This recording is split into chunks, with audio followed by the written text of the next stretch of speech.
ನಮಸ್ಕಾರ. ಇಂದಿನ ಪಾಠದಲ್ಲಿ ಭಗವದ್ಗೀತೆಯ ಅಧ್ಯಾಯ 1ರ 3ನೇ ಶ್ಲೋಕವನ್ನು ತಿಳಿದುಕೊಳ್ಳೋಣ. ಪಠಯಿತಾಂ ಪಾಂಡುಪುತ್ರಾಣಮಾಚಾರ್ಯ ಮಹಿತಂ ಚಮು ಊಢ್ಯಾಂ ದ್ರುಪದ ಪುತ್ರೇಣ ತವ ಶಿಷ್ಯಣ ಧೀಮತ.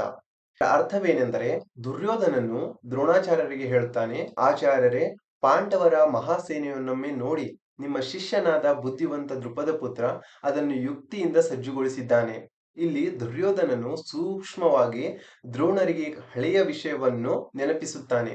ದ್ರುಪದನು ದ್ರೋಣರ ಶತ್ರು, ಆದರೆ ಇಂದೀಗ ಅವನ ಮಗ ಪಾಂಡವರ ಸೇನಾನಾಯಕ. ಇಲ್ಲಿ ಕಲಿಯಬೇಕಾದ ಪಾಠವೇನೆಂದರೆ, ಎದುರಾಳಿ ನಾಯಕರನ್ನು ಹಾಗೂ ಅವರ ಸಾಮರ್ಥ್ಯವನ್ನು ತಿಳಿದುಕೊಳ್ಳುವುದು ತಂತ್ರಜ್ಞಾನದ ಭಾಗ. ನಮ್ಮ ದೈನಂದಿನ ಜೀವನದಲ್ಲಿ ಇದು ಹೇಗೆ ಅನ್ವಯಿಸುತ್ತದೆ ಎಂದರೆ, ಜೀವನದಲ್ಲಿ ಕೆಲವೊಮ್ಮೆ ನಮ್ಮ ಹಳೆಯ ಶಿಷ್ಯರು ಅಥವಾ ಹತ್ತಿರದವರು ವಿರೋಧ ಪಕ್ಷದಲ್ಲಿರಬಹುದು. ಆದರೆ ನಾವು ಶಾಂತ ವೃತ್ತಿಪರವಾಗಿ ನಡೆದುಕೊಳ್ಳಬೇಕು.